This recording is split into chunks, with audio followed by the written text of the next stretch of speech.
पिछले टर्म पे देख रहे थे ये दो चरों वाले रैखिक समीकरण जिनको युगपत समीकरण कहा जाता है, उनका ग्राफिक मेथड से हल, ग्राफ के द्वारा हल निकालना। तो जैसे लैंग्वेज के आधार पर जो उसका विशेष इबारती लिखा होता है उसको ध्यान से पढ़ेंगे तो समीकरण का प्रारूप पता चल जाएगा, समीकरण बनेगा। और समीकरण बनने के बाद x और y के मान संबंधित ग्राफ बनाएंगे। और ग्राफ ये दोनों, अगर दो समीकरण है तो दोनों का अलग अलग लाइन मिलेगी ग्राफ की, और दोनों लाइनें जहाँ पे कट कर जाएंगी वही समीकरण का हल होगा। उस पॉइंट पे समीकरण का हल होगा, मतलब वहाँ पे x का मान और y का मान जो होगा वही x और y के मान दोनों समीकरणों को संतुष्ट करेंगे। लेकिन x और y का जो मान प्राप्त होता है, जिस मतलब ग्राफ से संबंधित जो लाइन बनती है उस लाइनों की प्रवृत्ति बताती है। जैसे लाइनों का कुछ कंपैरिजन करके जान सकते हैं। जैसे समीकरण मान लिया दिया हुआ है a1x plus b1y plus c1 बराबर 0, एक समीकरण मिला। दूसरा समीकरण है a2x plus b2y plus c2 बराबर 0, समीकरण 2। अब ये दो समीकरण है जिसमें x और y के गुणांक अलग अलग हैं। तो x और y और कांस्टेंट इनके गुणांकों के अनुपात के आधार पर भी बताया जा सकता है कि जो ग्राफ में दोनों समीकरणों की लाइनें बनेंगी उनका एक दूसरे से क्या संबंध होगा। जैसे कहा जाता है, अगर से एक संबंध ये आ जाए कि a1 अपॉन a2, मतलब समीकरण 1 में x का जो गुणांक है और समीकरण 2 में x का जो गुणांक है उनका अनुपात, फिर समीकरण 1 में y का गुणांक, समीकरण 2 में y का गुणांक, समीकरण 1 में कांस्टेंट और समीकरण 2 में कांस्टेंट। ये रेशियो बताएगा कि जो ग्राफ बनेगा समीकरणों का उनकी प्रकृति क्या होगी। जैसे a1 अपन a2, b1 अपन b2, c1 अपन c2, ये अलग अलग चरों और अचर का अनुपात दिया हुआ है। जैसे x के गुणांक को a1 और a2 से दिखाया गया, y के गुणांक को b1 b2 से, कांस्टेंट को c1 c2 से। तो अगर a1 अपन a2 बराबर b1 अपन b2 बराबर c1 अपन c2 ऐसा कुछ आता है, इस प्रारूप में समीकरण आता है, तो कहा जाएगा कि दोनों रेखाएं, जो ग्राफ वाली रेखाएं बनेंगी, संपाती होगी। संपाती होने का मतलब एक ही रेखा प्राप्त होगी, दोनों समीकरणों के लिए एक ही लाइन मिलेगी। थोड़ा सा परिवर्तन इसमें हो जाए, अगर a1 अपन a2 बराबर b1 अपन b2 तो होता है, लेकिन c1 अपन c2 नहीं होता है। मतलब x और y के गुणांकों का अनुपात बराबर है, परंतु जो कांस्टेंट है उसका वो कांस्टेंट का अनुपात बराबर नहीं है। मतलब यदि x के गुणांकों का अनुपात और y के गुणांकों का अनुपात बराबर हो परंतु कांस्टेंट्स का अनुपात बराबर न हो, उस कंडीशन में दोनों रेखाएं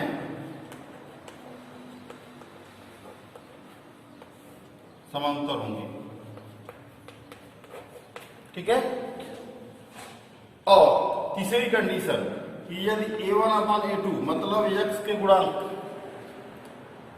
b1 अपन b2 दोनों समीकरणों में y के गुणांक और c1 अपन c2 ये अचर पद दोनों में के किसी का अनुपात बराबर नहीं है, इस कंडीशन में दोनों रेखाएं एक दूसरे को प्रतिच्छेद करेंगी, काटते हुए जाएंगे, रेखाएं प्रतिच्छेदी होंगी।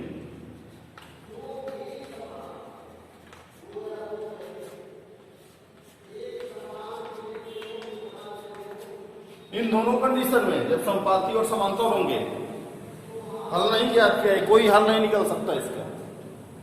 जब तक रेखाएं एक दूसरे को मिलेंगी नहीं, इसका हल निर्धारित नहीं किया जा सकता कौन से पॉइंट पे हल होगा इसका।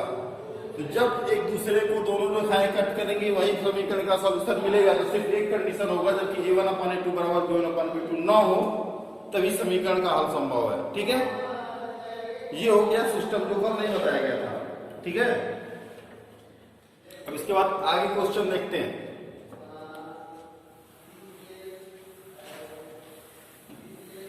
बस इतना ध्यान रखना है कि अगर x और y के गुणांक और कांस्टेंट सभी अनुपात, मतलब समीकरण 1 में x का गुणांक a1, समीकरण 2 में x का गुणांक a2, समीकरण 1 में y का गुणांक b1, समीकरण 2 में y का गुणांक b2, समीकरण 1 का कांस्टेंट c1 और समीकरण 2 में एक कांस्टेंट c2। अगर a1/a2 बराबर b1/b2 बराबर c1/c2 हो जाए तो मतलब दोनों समीकरण एक ही लाइन को दिखाते हैं। अगर a1/a2 बराबर b1/b2 तो है, लेकिन कांस्टेंट का अनुपात अलग अलग है, मतलब बराबर नहीं है, तो दोनों रेखाएं समांतर हो जाएंगी। अनुपात तीनों बराबर, एक ही रेखा, दो अनुपात बराबर है, x और y के गुणांकों का अनुपात बराबर है, लेकिन कांस्टेंट बराबर नहीं है अनुपात। उस x और y के गुणांकों के अनुपात के बराबर कांस्टेंट का अनुपात नहीं है, तो दोनों रेखाएं समांतर होंगी। तीनों बराबर होने के आधार पर संपाती, दो बराबर होने के आधार पर समांतर, और कोई बराबर नहीं है तो प्रतिच्छेदी, और प्रतिच्छेदी रेखाओं के आधार पर ही समीकरण का सॉल्यूशन मिलता है। ठीक है, इसके बाद देखते हैं क्वेश्चन नंबर 2। 2 किलोग्राम सेब और 1 किलोग्राम अंगूर का मूल्य किसी दिन 160 रुपए। एक महीने बाद 4 किलोग्राम सेब और 2 किलोग्राम अंगूर का मूल्य 300 रुपए हो जाता है। इस स्थिति को बीजगणितीय तथा ज्यामितीय रूप में व्यक्त कीजिए। सेब और अंगूर का कीमत दिया हुआ है। मान लिया 1 किलोग्राम सेब की कीमत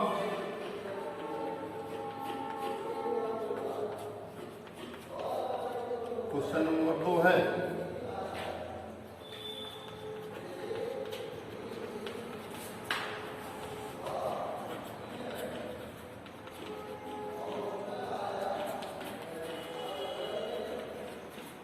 x रुपए तथा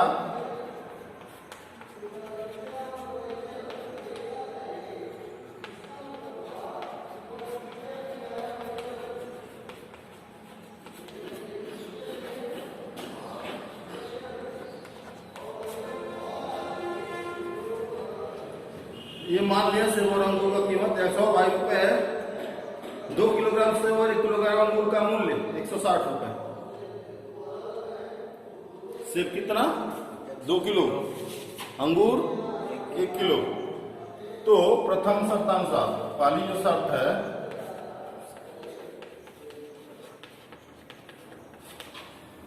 सेब कितना? 2 किलो, मूल्य कितना है? या सेब का मूल्य या 1 किलो का मूल्य x है, तो 2 किलो का 2x। अंगूर कितना? 1 किलो, और 1 किलो का मूल्य कितना है? y। कितना? समीकरण। तो कह रहे हैं कि नहीं बात,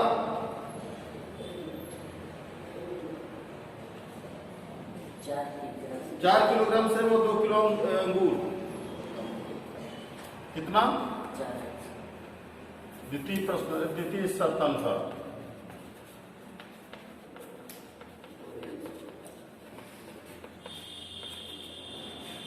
क्या होगा? 4 किलो सेब और x और 2y बराबर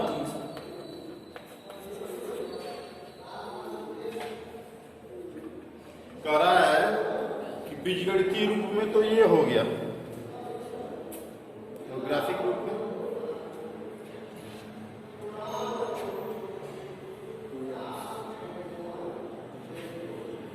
में क्या होगा?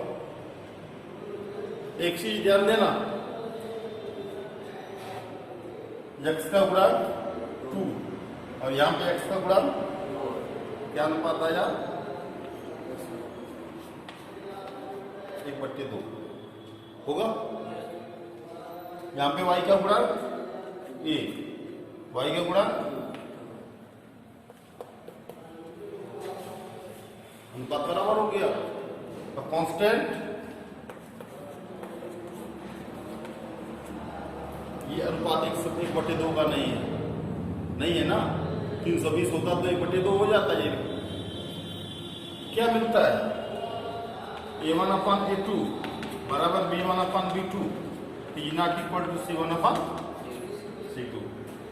तो ये क्या दिखाएगा x और y के गुणांकों का अनुपात बराबर है लेकिन कांस्टेंट का अनुपात बराबर नहीं है।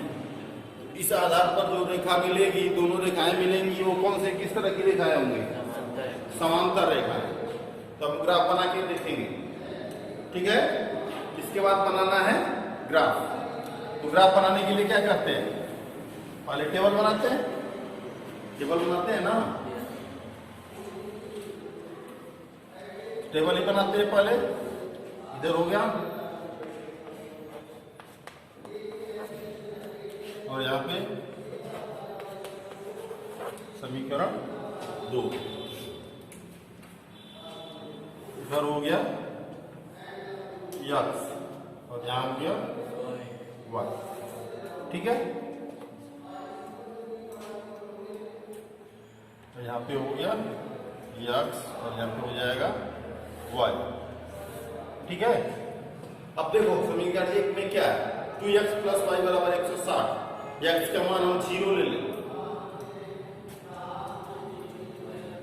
y का मान कितना हो 160, x का मान 10 ले लें क्योंकि सेब का मूल्य 1-2 रुपए करके नहीं जाएंगे, 10-10 के अनुपात में पढ़ते हैं। x का मान 10 ले लें, 10 दूना 20 हो जाएगा। तो y का मान कितना होगा 140। अगर ये 20 हो जाए तो 40, 160 में से 40 घटाएंगे 120। ये 30 हो जाए तो 100, 40 हो जाए तो 80, 50 हो जाए तो 60 और 60 हो जाए तो 40। इतने में ही हो जाएगा। इसमें आ जाए x का मान 0, y का मान x का मान 10, तो y का मान 40। 300 में से 40 घटाएंगे 260, 260 में 2 से भाग देंगे तो 130। 20 हो जाए तो 110 क्योंकि 80, 220, 300 में से 80 घटाएंगे 220, 220 में 2 से भाग देंगे तो 110। 30 हो जाए तो यहाँ हो जाएगा 90, 40 हो जाए तो 70, 50 हो जाए तो 50 और 30 हो जाए तो 60 हो जाए तो 30। ये ग्राफ है, ठीक है।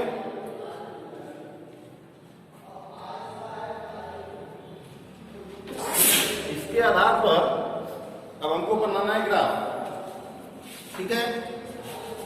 तो ये टेबल नोट, इस टेबल को छोड़ के इधर ऊपर ग्राफ बनाते हैं।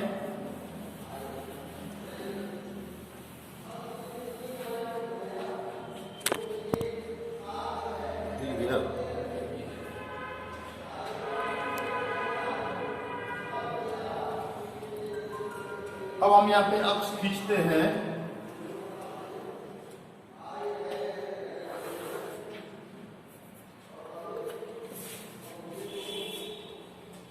x का मान 0 से 60 तक लिया गया है, तो हम लेते हैं x अक्ष पर 1 सेंटीमीटर बराबर 10 रुपए, और y अक्ष पर 1 सेंटीमीटर बराबर 20 रुपए। ठीक है। मूल बिंदु 0 0, 1 सेंटीमीटर पे 10, 20, 30, 40, 50, 60, 70, ठीक है। इधर 20, 40, 60, 80, 100, ठीक है।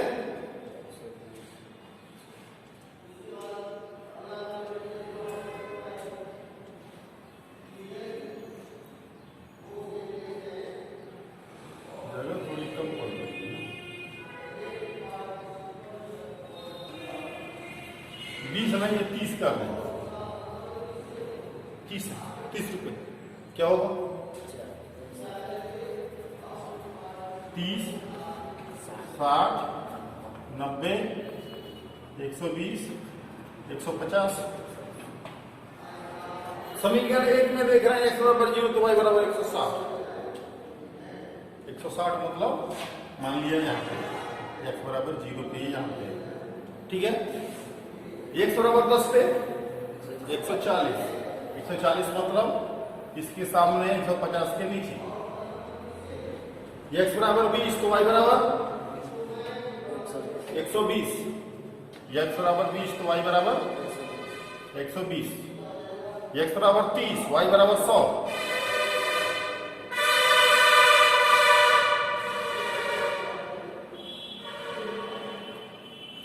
x बराबर 40, y बराबर 80, 40 के बाद 80, x बराबर 50, y बराबर 60,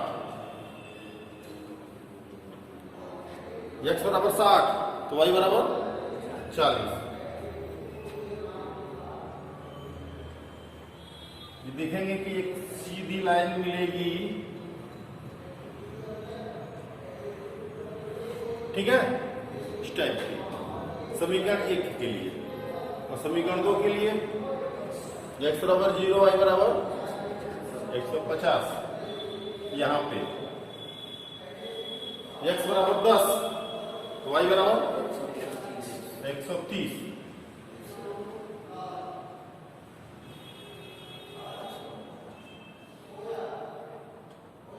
x बराबर 20, y बराबर 110, x बराबर 30, y बराबर 90। इसके ठीक नीचे उतनी ही दूरी पे लाइन मिलती चली जाएगी और ऐसे मिला देंगे। कौन सी प्रकृति आई थी? समांतर रेखा। इसके ठीक नीचे ये लाइन चलती चली जाएगी समांतर रूप में। तो ये दिखा देंगे कि जब x और y के गुणांकों का अनुपात बराबर होता है तो ग्राफिक निरूपण में समांतर रेखा प्राप्त होती है। दोनों रेखाएं कहीं एक दूसरे को क्रॉस कट नहीं करती है, इसकी वजह से ग्राफिक मेथड से इसका हल नहीं निकाला जा सकता, ठीक है। तो इसको इसी के आधार पर बाकी करने का प्रयास करेंगे आगे भी।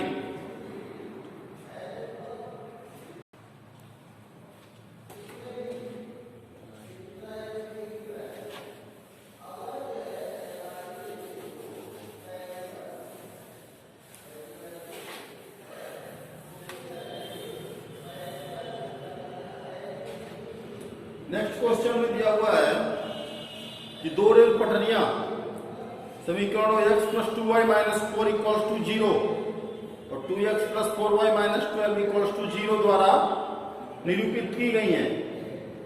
इस स्थिति को ज्यामितीय रूप में व्यक्त कीजिए। दो समीकरण हैं, दोनों समीकरणों के आधार पर x और y के मान से संबंधित टेबल निकालेंगे और उसका ग्राफ बनाएंगे। यहाँ पे भी दिख रहा है कि x और y का जो अनुपात है, x और y के गुणांकों का अनुपात दोनों समीकरणों में बराबर हो जाएगा, ठीक है। जैसे एक में लिखा है x + 2y - 4 और दूसरे में लिखा है 2x + 4y - 12, तो x और y का अनुपात बराबर मिलेगा, लेकिन अचर जो है वो बराबर, अचर का अनुपात बराबर नहीं होगा। ये भी समांतर रेखा ही प्राप्त होगी, बना के देखना, ठीक है। नेक्स्ट क्वेश्चन, 5 पेंसिल तथा 7 कलमों का मूल्य 50 रुपए। तो 7 पेंसिल और 5 कलमों का मूल्य 46 रुपए है। एक पेंसिल तथा एक कलम का मूल्य ग्राफीय विधि से ज्ञात कीजिए। ये दो अलग समीकरण मिलेंगे, अनुपात बराबर नहीं होगा, दोनों ग्राफ एक दूसरे को कट कर जाएंगे, दोनों ग्राफ की लाइनें एक दूसरे को कट करेंगी, जहां पे कट करेंगे वो समीकरण का हल होगा। ठीक है, देख लो इसको जरा। मान लिया एक पेंसिल का मूल्य x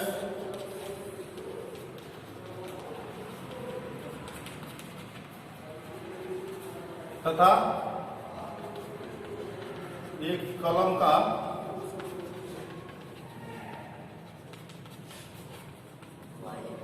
y रुपए।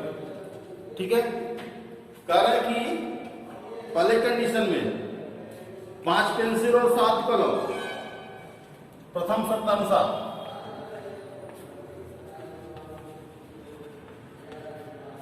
क्या होगा, एक पेंसिल का मूल्य x, पेंसिल कितना दिया है 5, कितना होगा, और 7 पेन 7y इक्वल्स टू, और द्वितीय शर्तानुसार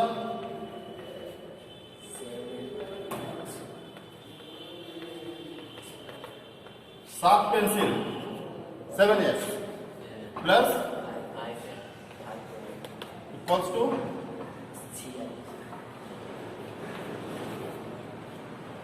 अब इन दोनों मानों से संबंधित टेबल बनाएंगे। पहले समीकरण 1, समीकरण x y x y, अगर x का मान हम 1 ले लें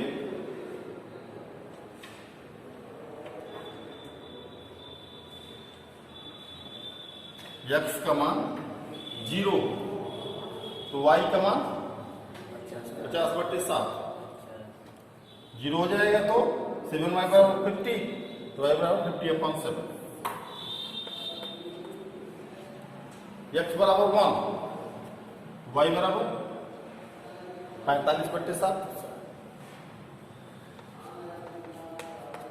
x बराबर 2, y बराबर 40/7, x बराबर 3, y बराबर 50 में से 15 घटाएंगे 35, 35/7, 35/7 माने 5, 4 ले ले तो 20, 30/7, और 5 ले ले तो 25/7। अब हम जाते हैं उधर, 0 ले ले तो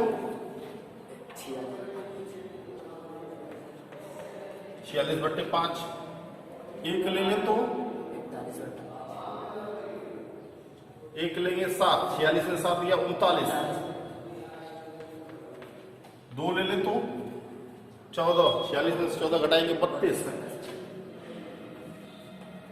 32/5, 3 ले ले तो 21, 46 में से 21 घटाएंगे 25/5 मतलब 5, 4 ले ले तो 28, 18/7,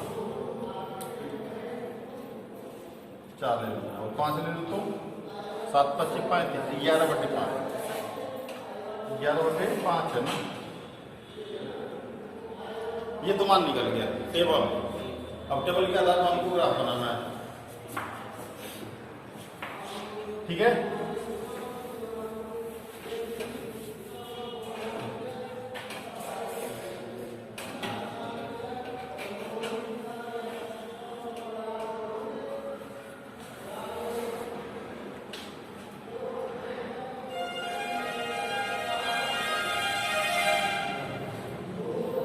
x अक्ष पे मान 0 से 5 तक गया, 1 सेंटीमीटर बराबर 1 रुपया।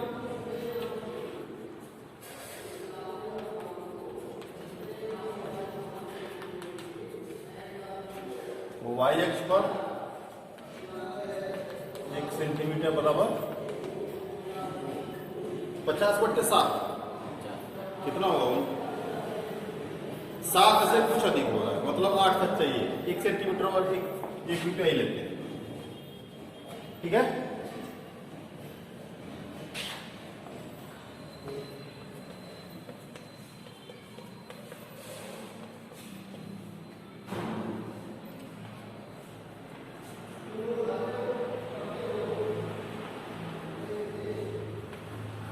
ठीक है, समीकरण 1 के लिए x बराबर 0, y बराबर 7 के कुछ ऊपर मान लिया। x बराबर 1, y बराबर 45/7, 7 छक्के 42, 6.5 से कुछ कम यहां पे मान लिया, ठीक है। x बराबर 2, y बराबर 40/7, 6 से कम, 5 और 6 के बीच में, तो इसके सीधे मिल जाएंगे ना।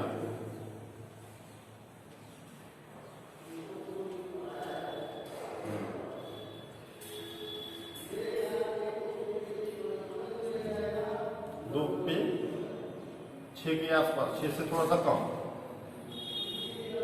x बराबर 3, y बराबर 5, ठीक है। x बराबर 4, y बराबर 30/7, 4 से कुछ ऊपर।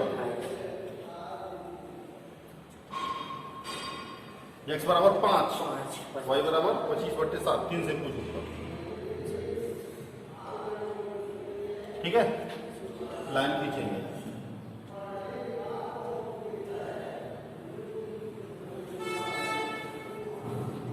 ठीक है। समीकरण 2 के लिए x बराबर 0, y बराबर 46/5, मतलब 9 के आसपास आ रहा है, ठीक है। x बराबर 1 पर 39/5, 8 से नीचे। तो मान लिया हमारा ग्राफ यहाँ पे ऊपर कहीं होगा, यहाँ पे था, ठीक है। x बराबर 2, y बराबर 32/5, 32/5 का मान कितना? 6.4, 6.4, 6 से ऊपर यहाँ पे। x बराबर 3, y बराबर 5 यहाँ पे, मतलब इस टाइप का ऐसे आएगा और इस पॉइंट से जैसे क्रॉस करते हुए पीछे की तरफ चल रहे। अब क्या देख रहे हैं? इस पॉइंट पे दोनों ग्राफ एक दूसरे को कट कर रहे हैं। पॉइंट कौन सा है? x का मान 3, y का मान तो 0.35।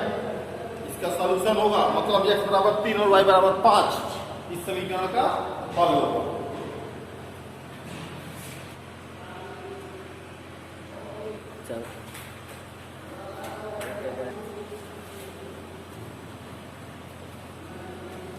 इसके बाद आगे देखते हैं क्वेश्चन नंबर 4 का सेकेंड पार्ट। जैसे ये हुआ था वैसे ही वो भी हो जाएगा, सिंपल है, देख सकते हो। क्वेश्चन नंबर 5 में दिया हुआ है कि अनुपातों a1/a2, b1/b2 और c1/c2 की तुलना कर ज्ञात कीजिए कि निम्न समीकरण युग्म द्वारा निरूपित रेखाएं एक दूसरे को प्रतिच्छेद करती हैं, समांतर हैं अथवा समपाती हैं। a1/a2, b1/b2, c1/c2 के आधार पर निर्धारित करना है कि जो जिन रेखाओं के समीकरण दिए गए हैं वो एक दूसरे के समांतर हैं, प्रतिच्छेदी हैं या समपाती हैं। एक देखते हैं इसमें से।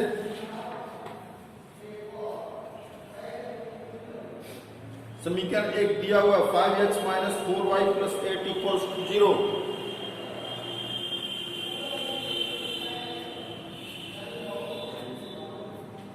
(5x - 4y + 8 = 0) समीकरण 1। और 7x - 6y - 9, 7x - 6y - 9 = 0 समीकरण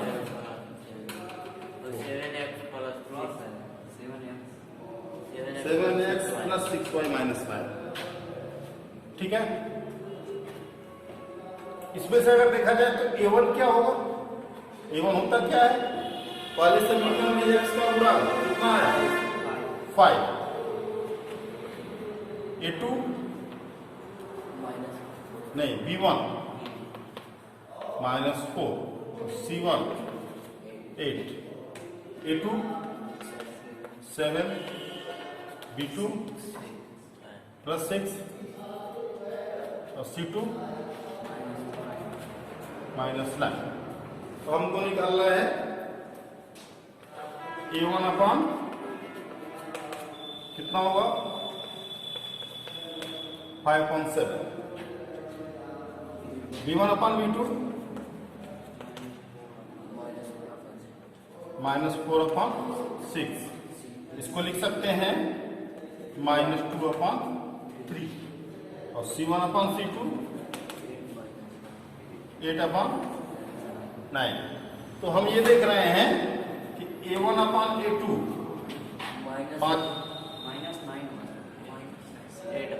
तो ठीक है। A1 अपान A2 5.7, B1 अपान B2 -2/3, C1 अपान C2 -2/9। A1 अपान A2 का मान B1 अपान B2 के बराबर नहीं है और C1 अपान C2 भी इसके बराबर नहीं है। तो इस आधार पर कह सकते हैं कि दोनों रेखाएं प्रतिच्छेदी रेखाएं होंगी।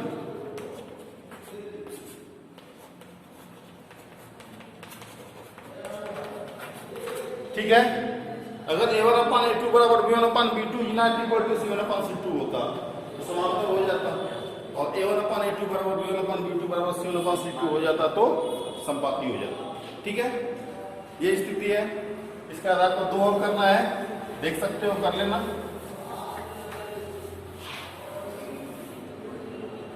और क्वेश्चन नंबर 6, निम्नलिखित समीकरणों के युग्मों में कौन कौन से युग्म संगत असंगत है? यदि संगत है तो ग्राफीय विधि से हल कीजिए। तो संगत और असंगत का क्या मतलब है? इसमें संगत और असंगत का मतलब ये होता है कि जिस कंडीशन में समीकरण के हल संभव हैं वो संगत होगा, और जिन कंडीशंस में हल संभव नहीं है वो असंगत। तो हल कब संभव है? जब रेखाएं प्रतिच्छेदी हों, समांतर होंगी तभी भी हल नहीं मिलेगा, संगत वो संपाती होंगे तभी भी हल नहीं मिलेगा। संगत कंडीशन कौन सी होती है? A1 upon A2 equal to B1 upon